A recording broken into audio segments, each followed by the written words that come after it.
Let's start.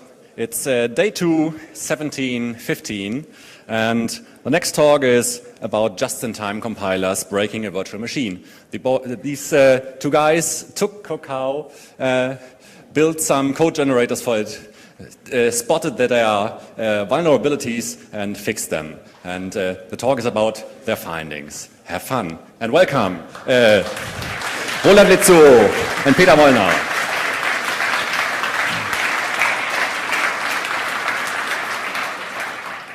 Hello, I'd like to welcome you to this lecture about just-in-time compilers and how to break VM by attacking its just-in-time compiler. Who we are, we already introduced. My name is Roland Litzuo and this is my friend Peter Mollner. And we both developed code generators for the Cacao virtual machine. And during development we saw, you can do many things wrong in a just-in-time compiler. And said, yeah, let's look at this and make a lecture for the CCC out of this. In this lecture we will give you a short introduction to Cacao, what is it, and we'll then switch to an introduction in just-in-time compiler and tell about some interesting implementation details. And we'll then come to the main important point of this talk, security in just-in-time compilers, where can go things wrong, where to exploit stuff, where to look for. And we then did a code review of the Cacao virtual machine, and we'll tell you what we found there and show you some exploits. Okay, Cacao is a Java virtual machine, and I think you all know this, but it executes Java bytecode. The Java language is compiled into bytecode by the Java C compiler, which is machine independent. And on the host system or on the desktop computer or wherever a Java program is run, just-in-time compiler or interpreter, but in our case just-in-time compiler, comes in place and translates the bytecode into machine code, which then gets executed. Cacao is free software, it's GPL licensed, and it's available for 10 hardware architectures and 4 operating systems. Not each hardware architecture has each operating system, but so it's a highly portable Java virtual machine. Cacao uses a just-in-time compiler for performance, and we're quite fast. And we use only just-in-time compiler, so there's no interpreter, so everything is compiled. What is a just-in-time compiler?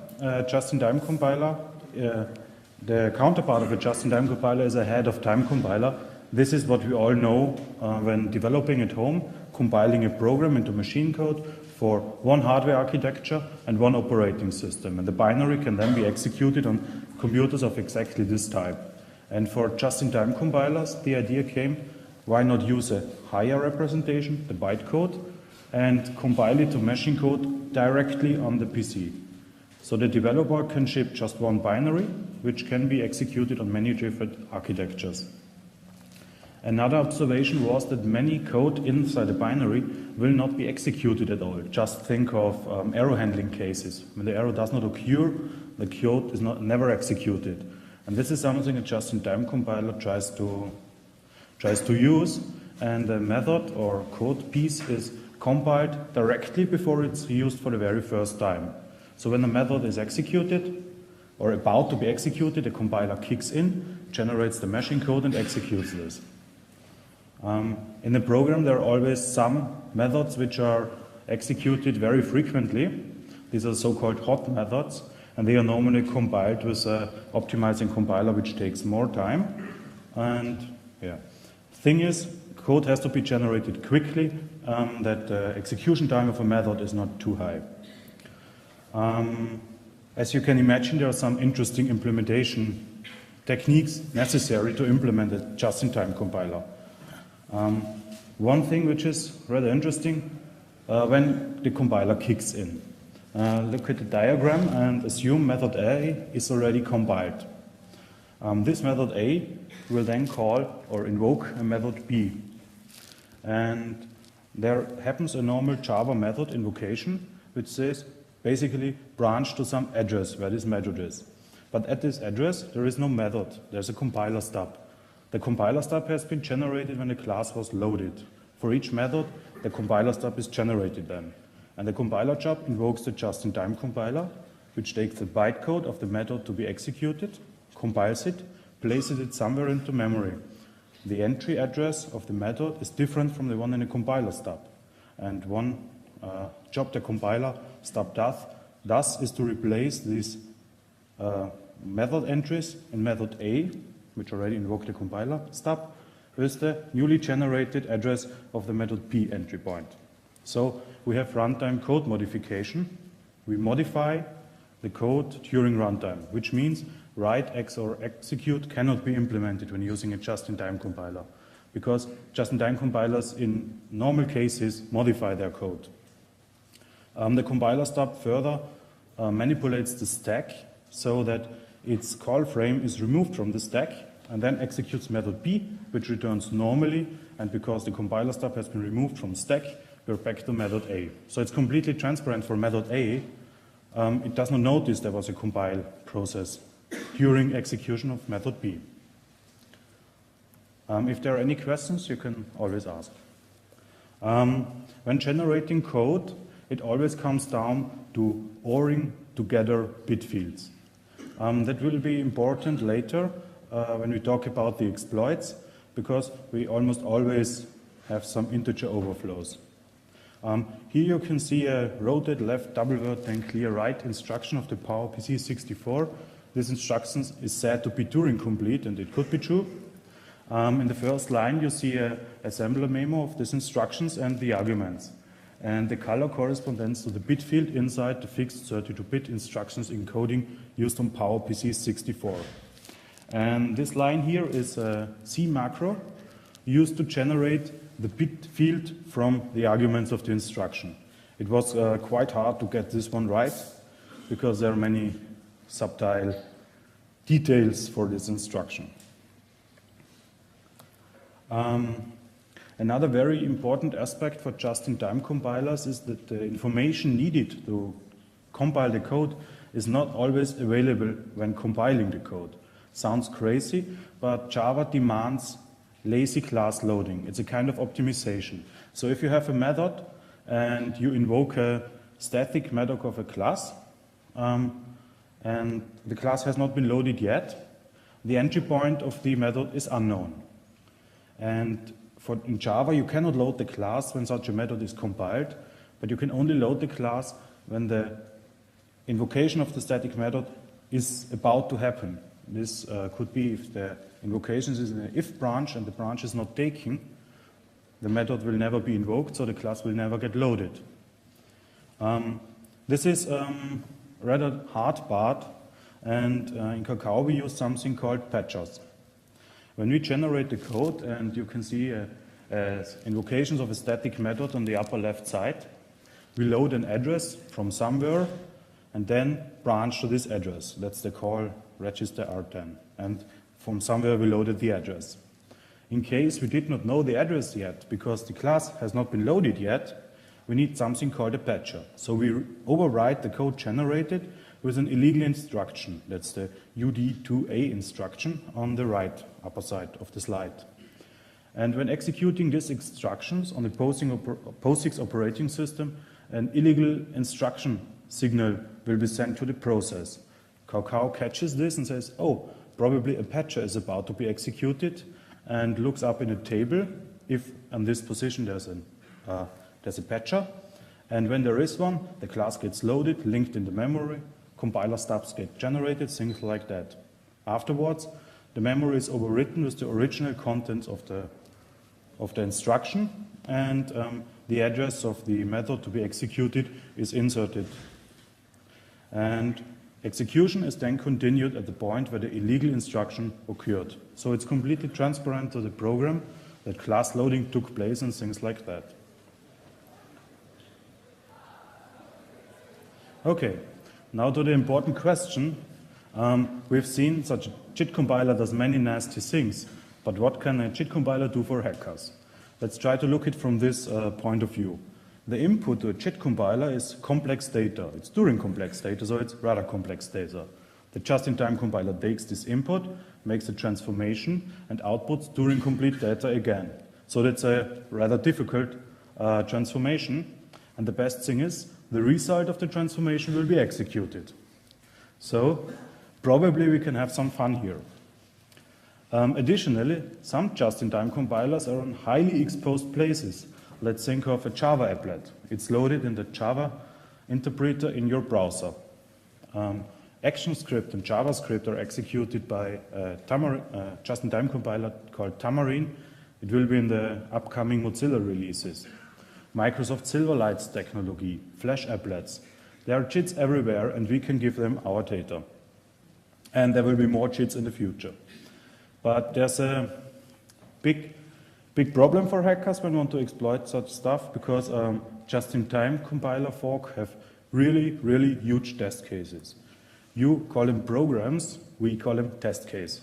So we have such insane big test cases like Eclipse, Tomcat, or JBoss, which do many nasty stuff, and the just-in-time compiler is really almost bug-free when it runs Eclipse. So this is a really big test case. But nonetheless, there are attack vectors. We have tried to group them in 3 levels of seriousity, and the highest level were undefined behavior in language specification. For Java, there's no undefined behavior as far as we know, but just think of C or C++, double free, it's undefined behavior, can be exploited. So undefined behavior is always bad stuff, but in Java we don't know about undefined behavior. When transforming the Java language into bytecode, a transformation takes place. Question is, are there any problems when transformating stuff? And are there any quirks when mapping the constructs of the language to the bytecode, which is a much simpler language than the Java language? And of course, we can try to attack the generated assembler instructions. Are they always generated correctly, or are there some tilts? This were the stuff we were looking at, and yeah, we then did a 2-hour code review and found quite a few things. But it has to be said, a few things. First of all, Kakao is a research VM, so it was never designed to be secure. We execute programs on our development machines. Yes, so it was not a criterion, but it has to be said that each vulnerability we found is actually just a bug.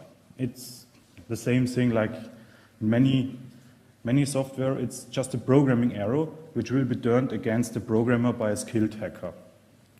Okay, I will now present the stuff we found and the source code, what it looked like, but before I come to this part, I want to make the point clear what's an integer overflow, because we found a lot of integer overflows, and therefore you should know what it is. There's a 16-bit value and 12 bits are read, but let's ignore them for now. Think of it as a counter. On the left side there's the binary representation, then we have the hex representation, and then a decimal representation. And the thing is, when you always increase the counter by 1, it starts to tick. And somewhere, and that's in line 4, we have a leading 0 and a lot of 1s. This is interpreted as 7FFF hex. And this is the biggest integer which can be represented by a 16-bit value. And when we increase the counter 1 more, an overflow occurs. It's just a normal binary addition, but the interpretation of the result changes because the most significant bit is a signed bit. And when it is 1, the number is negative. And so the next value is minus. And it's the smallest value representable by a 16-bit integer. And this is where the overflow occurs. And yes, when we increase the count again, another overflow occurs on the last 2 lines from -1 to 0, but in this case the 1 just drops out on the left side when adding it, and we are back at 0. A very interesting effect also occurs when this 16-bit value is tried to be stuffed into a 12-bit value. And this is what happens quite often. In line 4, you see the biggest representable integer in a 16-bit value. It's 7FFF. But when truncated by 4 bits, this number suddenly becomes negative. So if one component of the software uses 16-bit and there's a test, is the value larger than 0? And the answer is yes. And you put this value into a smaller register or in a smaller bit field, it suddenly can become negative and you can access memory perhaps somewhere else. This is why integer overflows are evil. Okay. Here we found something on PowerPC 64. We found a 32-bit integer overflow when accessing data segments. Data segments are created to store constant data, and it's a 64-bit address machine, so the data segment could possibly be 64-bit wide. And the problem is, in the marked lines, the displacement is cast to a short, which is just a 32-bit value. So instead of accessing memory at a positive offset, it could be accessed at a negative offset because we cut off a few bits. Nonetheless, this bug is not exploitable because there are no data segments this large. Java class files have limited size. They have a limited numbers of constants, limited numbers of methods, and 4 gigabit is just too big. It does not fit. But we found more. On AMD 64, we found another 32-bit integer overflow. This time, the argument of a conditional branch, which gets generated by the function emit GCC. And in the last line, you see the argument or the branching offset, it's just a 32-bit value. But it is, again, a 64-bit machine, so here a truncation happens and we again have an integer overflow, but again it is not exploitable because no method is larger than 2 gigabyte of instructions because in class file they are much smaller already. On PowerPC 64 we then found a 25-bit integer overflow, and this is very close to be exploitable, but just not. Very bad. Again, it's conditional branching, and on PowerPC 64 there are 32-bit fixed-size instructions. And when branching with a condition, a lot of bits get used just for this is a branch, this is the condition, these are the arguments, and there are some bits left for how far to jump. And when generating the conditional instruction, the displacement gets truncated, but again, it's always inside the range of a method, and so it cannot be exploited. But on PowerPC 32, we had luck. We found a 16-bit integer overflow, and this is about a virtual table of an object. And the virtual table, my friend Peter will explain this in more detail. There are all the method indexes, and we can overflow it. And we will overflow it, be negative, come back again, and so trick the bytecode verifier into executing stuff. It thinks it is secure.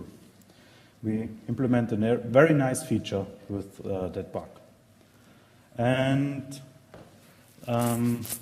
we also found a bug on what we call medium level serosity. This is a bug with exception handling in Java. When you think of Java exception handling, you always think of the try catch block, and you cannot enter the catch block without an exception. That's not possible.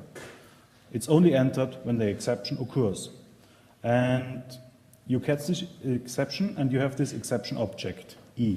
It's a variable for this block, and it's always there. And you can only enter this block with an exception. That is true in Java, but it is not true in Java bytecode.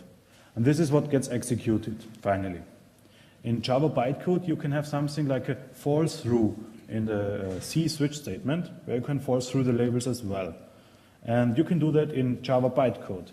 And whoever wrote the exception handling code in Kakao was not aware of this or did not think of this nasty detail when initially writing the code, because he thought of Java, but he should have thought of Java bytecode.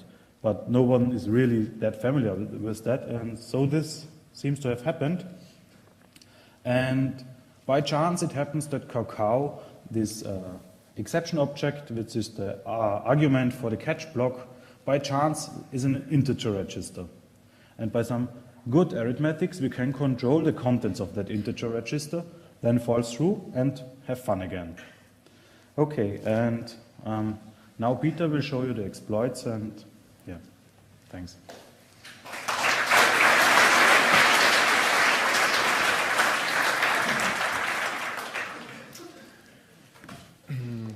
So to actually implement exploits for these vulnerabilities that we have found, we're going to implement fake Java objects from within Java code, populate their methods with arbitrary code that will be our shell code, and then pass control to the shell code by executing one of those methods.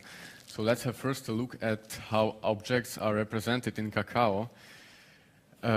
Any reference type, any Java reference type like object or string is just a plain pointer to an object that is located on the heap, and such an object consists always of an object header followed by all instance fields. If you now call a method in Java, like toString, the code that will be invoked is not determined at compile time, but rather at runtime. And the selection of the codes works as follows.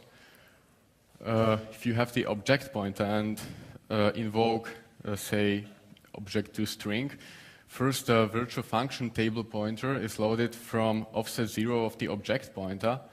Then the name of the method is converted to a method index, and this index is used to load the entry point of the method from this virtual function table. And finally, this the executable code is called. Java arrays are Java objects too, so they contain an object header. Then this object header is followed by the number of elements in the array. This is collectively called an array header, and the array header is followed by the array elements. We want now to construct such a data structure from within Java code, and we can use arrays to construct such a thing.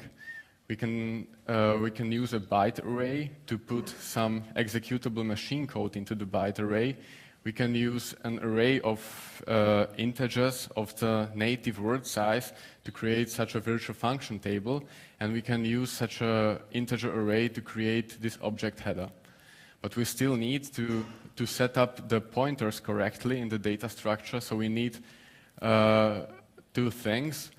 One, given if we have a Java array, we need to retrieve the address of the first element of this array to set up those pointers. And to pass control to our code, we need to convert some arbitrary address to a Java reference type, like say object. To solve both these tasks, in our first exploit, we're going to use the 16-bit integer overflow that Roland has presented.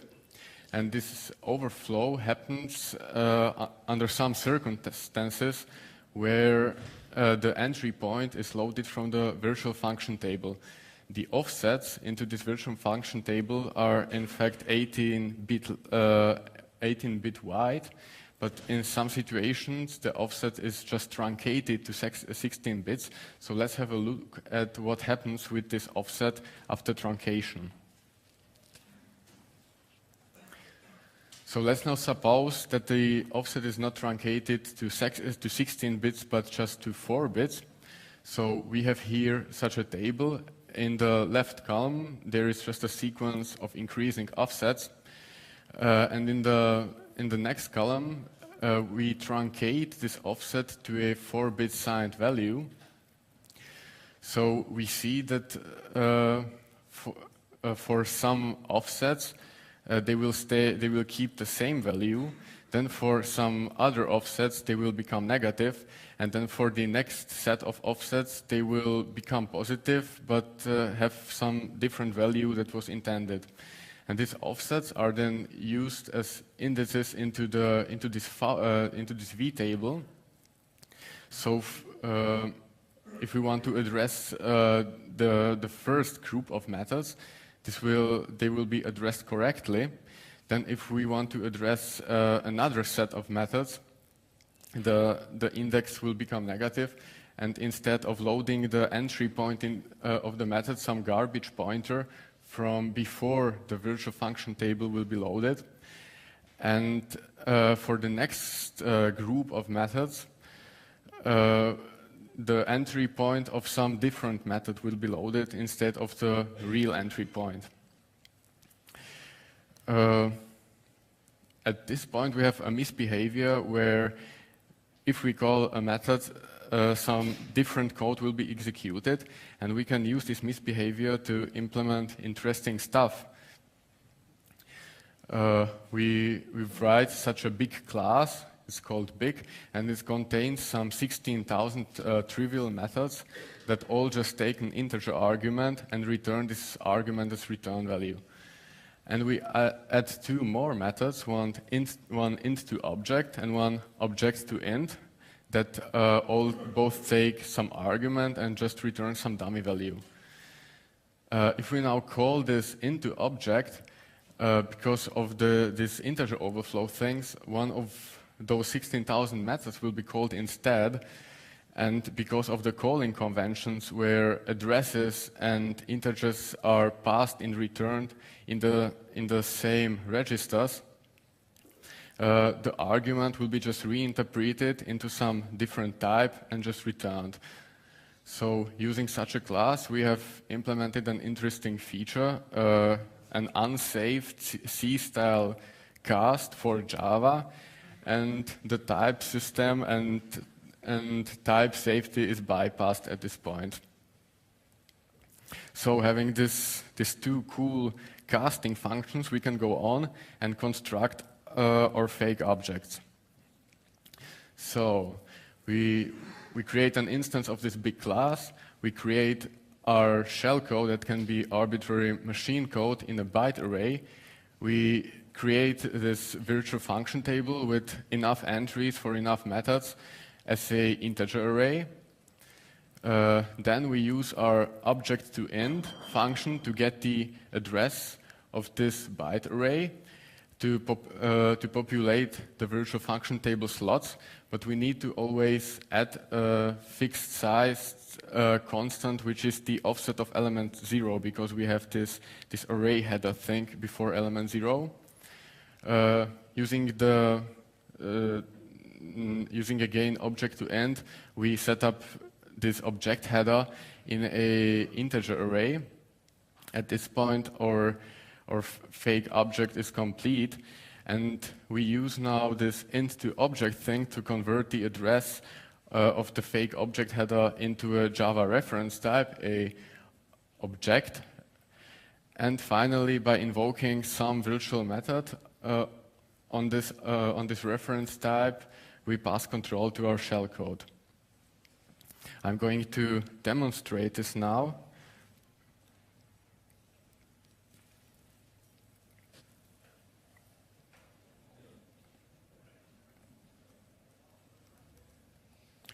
Okay, so we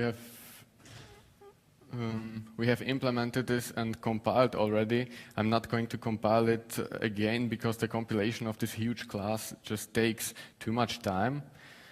Let's see what Kakao we have installed here.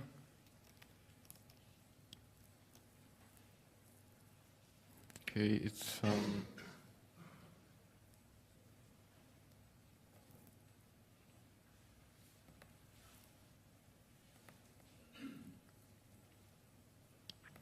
It's 0.97. It's, I think, some previous release, but it's just the default Debian package installed on the system.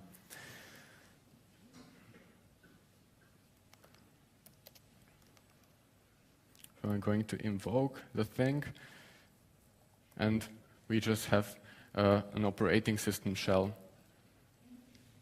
This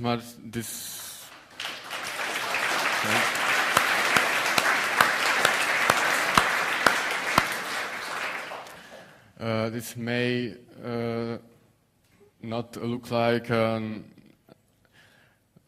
interesting thing because you can just fork off a shell from within Java code, but the idea is that if you use this in this sandbox environment like browsers or cell phones, then you actually bypass the security policy of the virtual machine. So let's go on.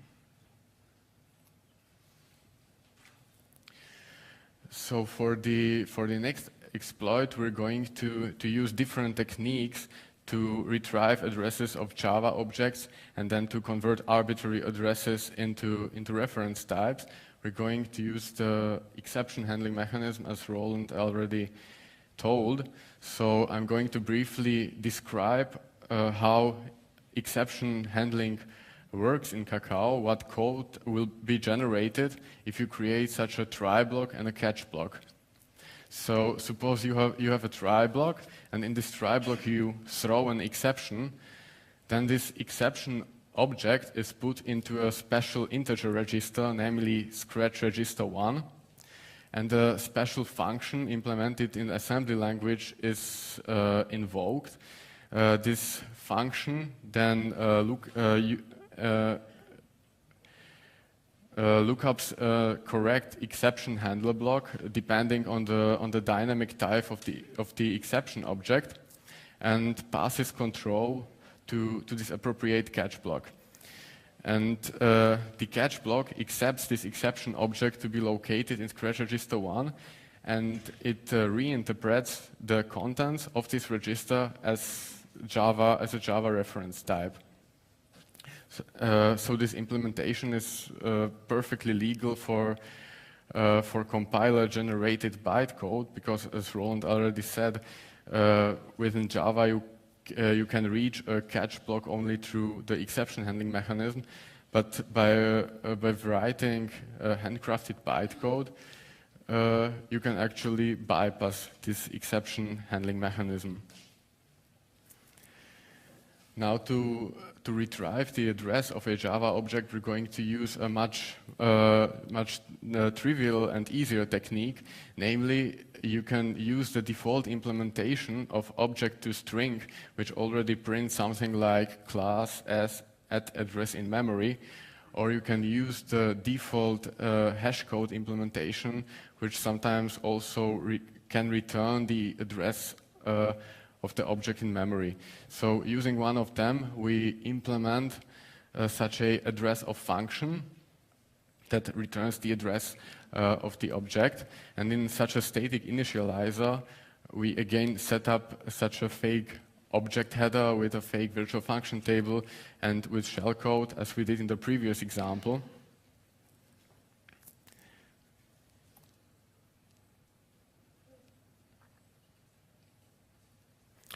So at that point, we already have this fake object available. Now the only task left is to convert the address of this fake object into a reference type. So we're going to write some Java bytecode assembly function. This is written in a language that's called Yasmin. It's just a bytecode assembler. We write a function and create a try block and a catch block. In this try block, we load this address of the fake object on the operand stack. Then we create enough local copies of this address. So we have now some 12 copies on the operand stack, and then we save all those copies into Java locals. Java locals in Kakao are preferably allocated into registers. On PowerPC, there are 10 registers reserved to allocate locals into them, but the last 2 copies will be put into memory.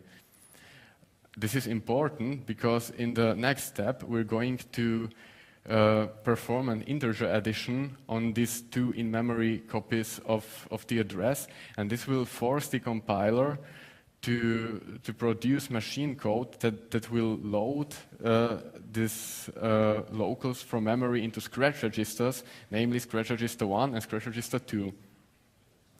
After the integer addition, our object pointer is already in the scratch register 1, we discard the result of the addition.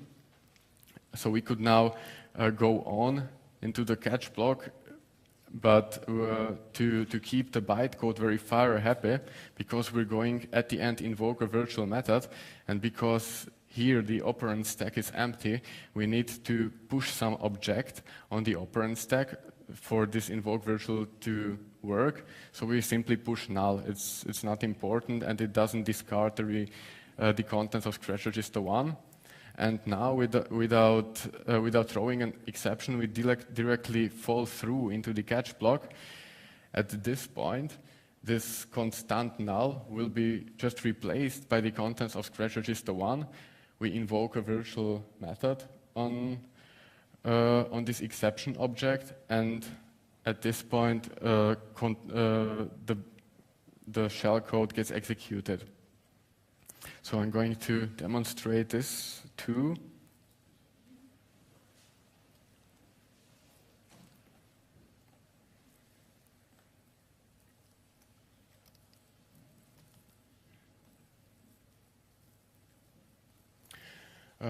We have actually implemented this code for several architectures, and this exploit is very portable because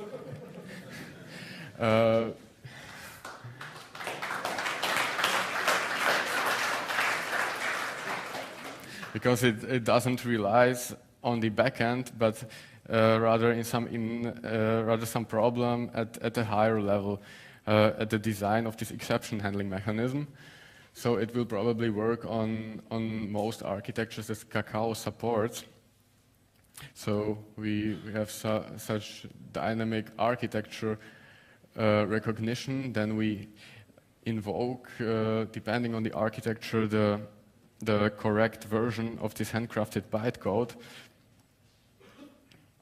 And this needs to be tuned for every architecture, because there are small differences like number of registers and how to actually get some content into the integer scratch registers. So we have several implementations, and finally have this exploit 32 class with machine code in those byte arrays for every architecture one, and then again some dynamic architecture recognition, selection of the right shellcode, and that's it. Okay. We should now be able to build this because it's rather small piece of code, and we'll execute it. Kakao call. Okay, and we again have our shell.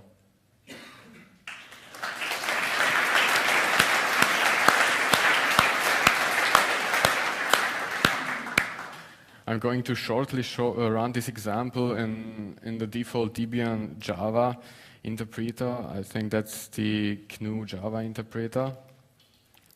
And what we will see, the code dies with a null pointer exception. This means the right thing has happened, because in this handcrafted bytecode we have pushed at some place the null constant. This null constant is interpreted as exception object, and the whole thing fails.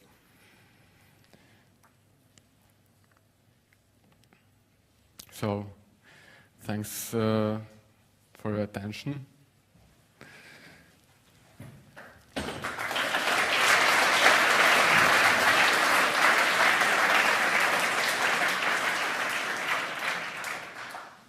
Okay, I hope you had fun watching the exploits working.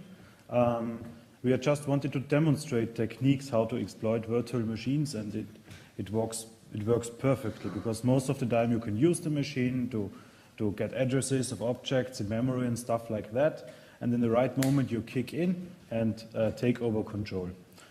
We think it's possible in every virtual machine, because every virtual machine will have such bugs. We just used Kakao for this demonstration because we were very familiar with the code. And we tried to read hotspot code, but it was quite difficult to just read the code, so we didn't find anything there. Okay, if you still trust Kakao, you could join and port it to your operating system. It's rather easy to port it to a different operating system. It's perhaps a 3-week task. So if you have fun, it's GPL code, interesting signal handling, memory overwriting, code batching. You learn a lot about your hardware architecture. Yeah, okay, thanks for your attention.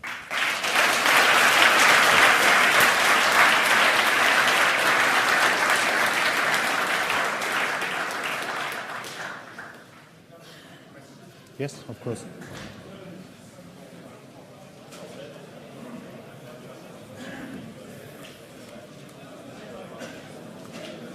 Hello, I've got a question, maybe idea. As there are getting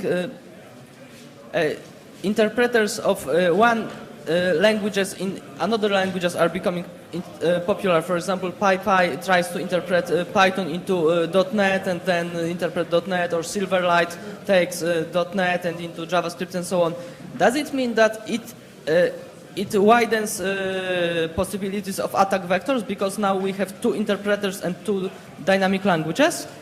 I think that one interpreter is written in another language, so you won't be able to exploit here, but you can always attack the bottom VM. So your exploit has to work through all the layers of interpreters and finally attack the last one, which is running on Silicon. But I think that's possible, yes?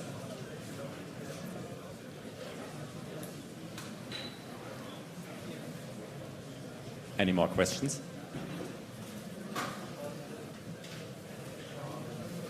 I don't see any more questions, then thank you for your presentation.